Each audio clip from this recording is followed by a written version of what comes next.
Hello friends, welcome to code meta channel.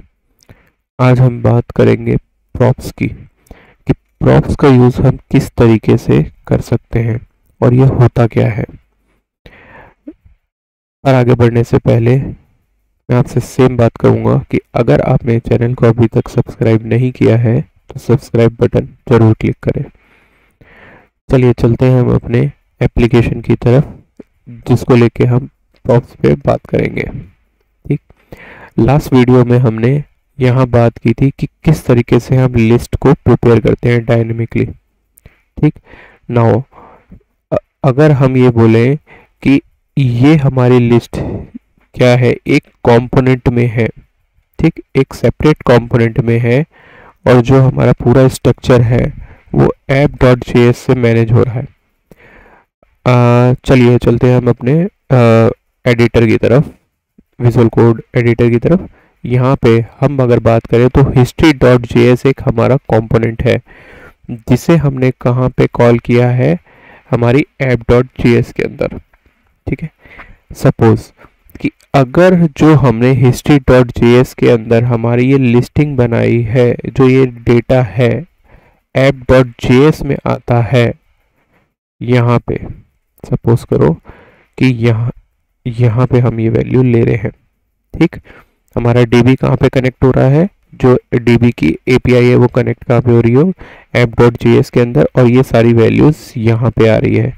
तो ये values को app.js से इन वैल्यूज़ को हम history.js में कैसे पास करेंगे, क्योंकि ये भी एक इंडिविजुअल app.js भी एक इंडिविजुअल फाइल है और history.js भी एक इंडिविजुअल फाइल है। app.js का डेटा डायरेक्टली हम history.js में नहीं भेज सकते। ठीक, इसे भेजने के लिए हमें डिफरेंट मेथड की रिक्वायरमेंट रहती है, जिसे हम कहते हैं प्रॉप्स। प्रॉप्स का मतलब होता है प्रॉपर्टीज। ठीक, अब ये प्रॉपर्टीज काम कैसे करती हैं। ठीक, प्रॉपर्टीज को काम करने के लिए हम क्या करते हैं, हम इस ऐसा करते हैं कि इस लिस्टिंग को यहाँ से डिलीट कर देते हैं। ठीक, और इस कोड को कमेंट कर देते हैं। ये जो हमारा li लिखा हुआ था इसी को हम कॉपी करते हैं और हमारी इस लिस्ट ऑप्शन की जगह पे ऐड कर देते हैं। ठीक, अब जो क्लास नेम था इसको हम जैसे था वैसा का वैसा ही कर देते हैं वापस।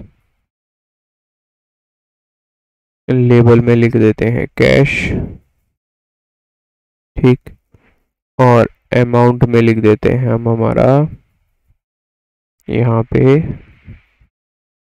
-$400।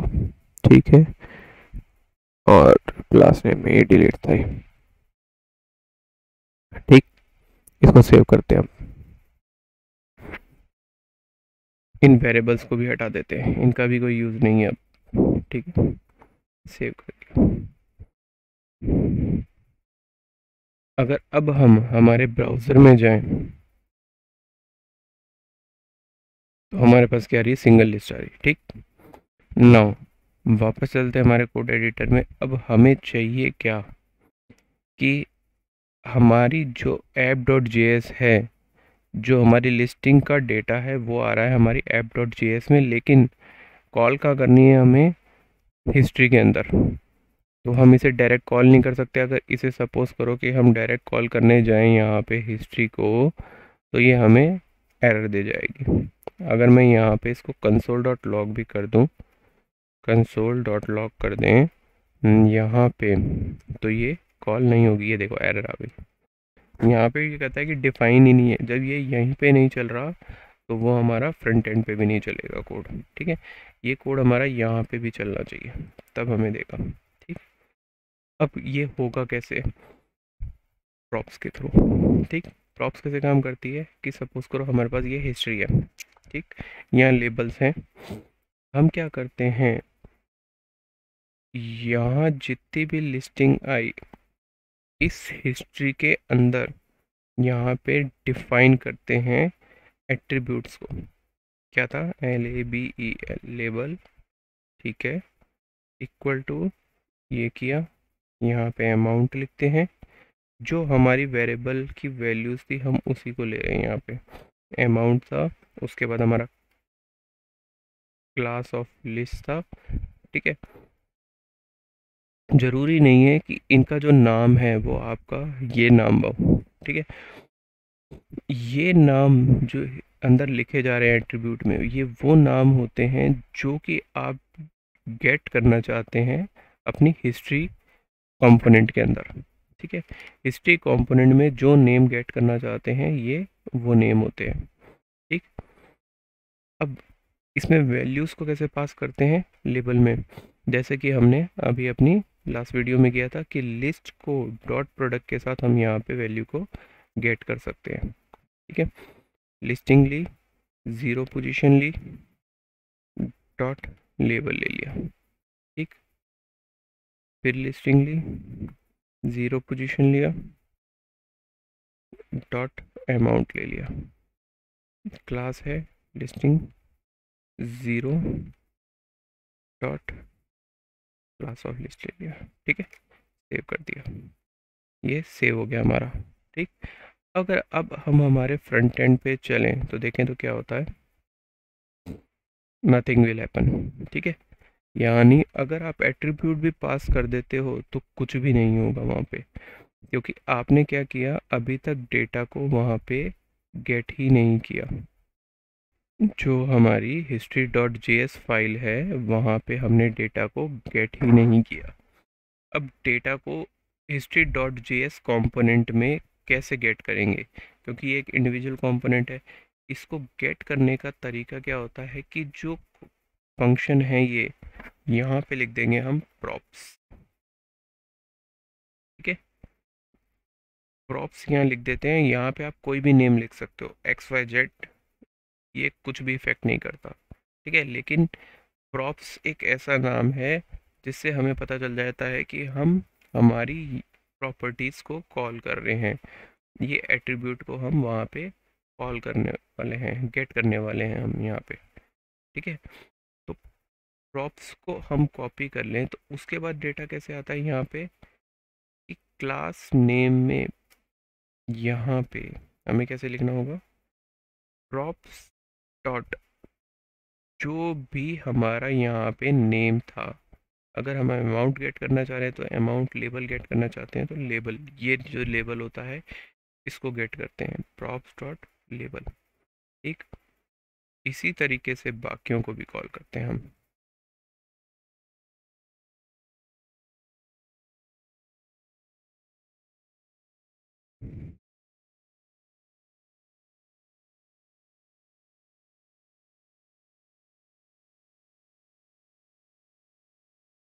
ये लेबल नहीं है, प्रॉप्स डॉट लेबल तो यहाँ आना था और यहाँ पे आना था क्लास नेम। क्या था, क्लास क्लास ऑफ लिस्ट था। ठीक है, यहाँ पे इसको कॉल करना था। ठीक, इसको सेव कर देते हैं। नाउ अब चलते हैं हम हमारे फ्रंट एंड की तरफ। ठीक, और देखते हैं कि क्या चेंज हुआ है हमारे पास। कैश बाय पे आ रहा है हमारे पास $100 का। ठीक है, कैश बाय पे $100 का आ रहा है। अगर हम अपने विजुअल कोड में जाएं, क्या हो गया, विजुअल कोड में जाएं और app.js में जाके पहले वाले का नाम हम अगर अब चेंज कर दें, टू कर दें और सेव करके देन वापस ब्राउज़र पे चलते हैं तो हमारे पास क्या आता है देखते हैं। कंपाइल होने का वेट करना पड़ता है यहाँ पे। नाउ कैच बाय टू आ गया, यानी क्या हुआ, हमारे पास डेटा अब कहाँ से आने लग गया, पेरेंट से चाइल्ड कंपोनेंट में आने लग गया। ये जो पेरेंट था app.js उससे चाइल्ड कंपोनेंट में कॉल होने लग गया। ठीक है, अब अगर हम इसे कॉपी कर दें, अगर अब हम इसे कॉपी कर दें हिस्ट्री वाले को, सपोज करो यहाँ पे अगेन, और इधर वन कर, इधर भी वन कर दें और यहाँ पे भी वन कर दें। ठीक है, नाउ history.js में हम अब कुछ भी चेंज नहीं करेंगे। ठीक है, जो एक बार बन गया कंपोनेंट, वो कंपोनेंट बन गया। अब क्या करते हैं, हम हमारे ब्राउज़र में चलते हैं। ठीक है, ब्राउज़र में चलते हैं और देखते हैं कि वहाँ क्या चेंजेस हुए थे हमारे पास। एक जस्ट अ सेकेंड, क्या चेंज हो गया ये। हमारे ब्राउज़र में आए हम। अब हम देखते हैं कि हमारे पास क्या आ गई, 2 बार हिस्ट्री आ गया लिखा हुआ। ठीक है, क्योंकि क्या हुआ, component dot J sorry component dot history dot J S है, वहाँ पे हमारा कोड था लिखा हुआ कि हिस्ट्री भी यहीं पे ही है। ठीक, इसीलिए ये कोड 2 बार चल गया, यानी ये क्या हो गया, हमारा एक कंपोनेंट मल्टीपल बार कॉल हो गया। इसे कहते हैं कंपोनेंट रीयूज। ठीक, जिस जो कि हम हमारी पूरी फंक्शनैलिटी में करेंगे, और ये एक करेक्ट अप्रोच है। ठीक, तो जो H3 होगा, इसको हम कहाँ लिखेंगे, यहाँ ना लिख के हमारे app.js वाले स्ट्रक्चर में लिखेंगे, यहाँ पे। ठीक है, अगर आप ये यहाँ पे लिखेंगे तो जो history.js है वो एक बार आएगा, और जो इश्यूज आ रहे हैं बार बार, जस्ट अ सेकेंड। हाँ, history.js अब एक बार आ गया, और क्या हुआ, दोनों बार ये आ गया। अब यहाँ पे स्पेस भी आ गया। स्पेस आ गया तो क्या इशू था कि जो यूएल था हमारा, वो भी हमें बाहर लेके आना पड़ेगा। ठीक है, वो भी हमें बाहर लेके आना पड़ेगा, बिकॉज ऑफ कि जो एल आई स्ट्रक्चर है वो हमारा कोड में चल रहा है। ठीक है, यहाँ तो हम क्या कर सकते हैं कि हम कंपोनेंट का भी कंपोनेंट बना सकते हैं, यूँ कर सकते हैं। ठीक है, तो कंपोनेंट का भी कंपोनेंट बनाने के लिए एक और चीज़ कि एक फाइल और बनाओ और उसमें डेटा करो, तो वो हम अभी आगे अपनी वीडियो में करेंगे। बट अभी अगर देखें तो ये देखो सेट हो गया ये। ठीक है, अब वापस अगर हम हमारे कोड में जाएं, अगर हमारे कोड एडिटर में जाएं और यहाँ देखें तो ये एल क्लीन हो गई हमारी पूरी की पूरी। इसे हम चाइल्ड फाइल बना के अपनी अगली वीडियो में सेट करेंगे सही से। अभी के लिए समझने के लिए इसको इस तरीके से छोड़ देते हैं। अब ये डायनेमिक कैसे हो, तो डायनेमिक कैसे हो, क्योंकि हिस्ट्री वाला जो कोड है ये तो हम एक बार कर चुके हैं, अब बार बार करेंगे तो क्रिएट करेगा इशू हमारे साथ। हम क्या करते हैं, यहाँ पे आते हैं, हमारे रिटर्न के बाहर इस कोड को पेस्ट करते हैं। जो हमारा कंपोनेंट की कॉलिंग थी, जो हमारी कंपोनेंट की कॉलिंग थी, इसको हम यहाँ पे कॉल करते हैं मैप मेथड की जगह।